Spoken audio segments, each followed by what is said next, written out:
जय श्री कृष्ण। नमस्कार दोस्तों, स्वागत है आप सभी का हमारे YouTube चैनल पर।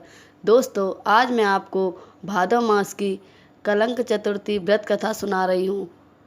वीडियो को लाइक करें, वीडियो को शेयर करें और हमारे चैनल को सब्सक्राइब जरूर करें।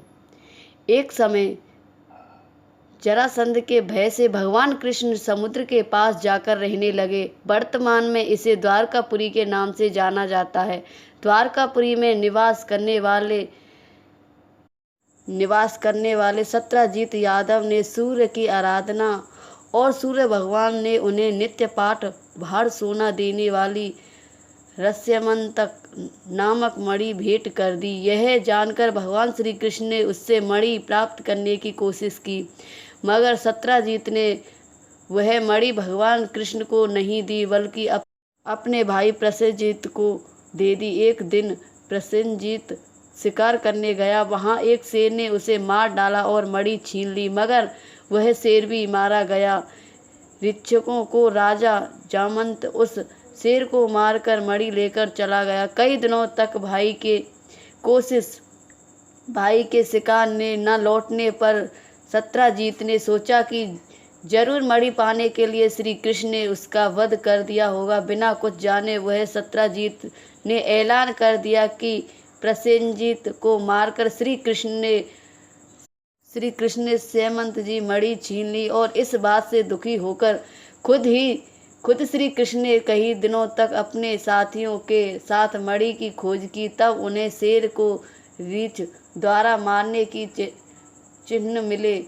निशान का पीछा करते हुए वे जामवंत की गुफा में पहुंचे और देखा कि जामवंत की पुत्री उस मणि से खेल रही है। इस दौरान श्री कृष्ण और जामवंत के बीच युद्ध छिड़ गया। गुफा के बाहर श्री कृष्ण ने साथियों से उनकी 7 दिनों तक प्रतिज्ञा की, मगर उनके दोस्तों को लगा कि श्री कृष्ण का वध हो गया है। यह सोचकर वो वापस द्वारकापुरी चले गए। इन दिनों के बीच ये युद्ध 21 दिनों तक चलता, लेकिन जामवंत श्री कृष्ण को हरा नहीं पाया।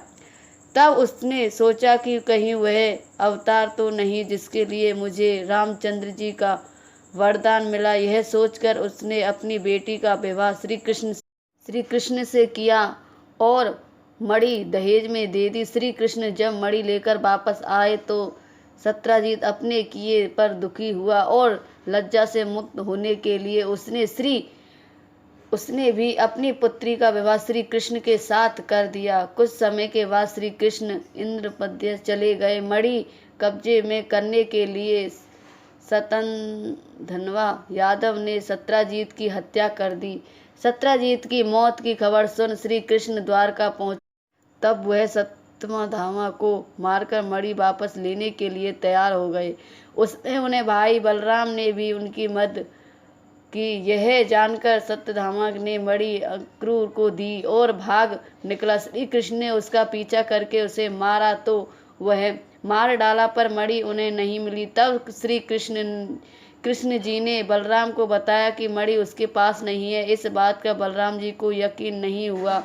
उसके बाद जब कृष्ण भगवान द्वारका लौटे तो सब लोगों ने कृष्ण जी का अपमान किया और यह खबर फैला गई कि सेमंतक मणि के लालच में श्री कृष्ण ने अपने भाई का भी त्याग कर दिया।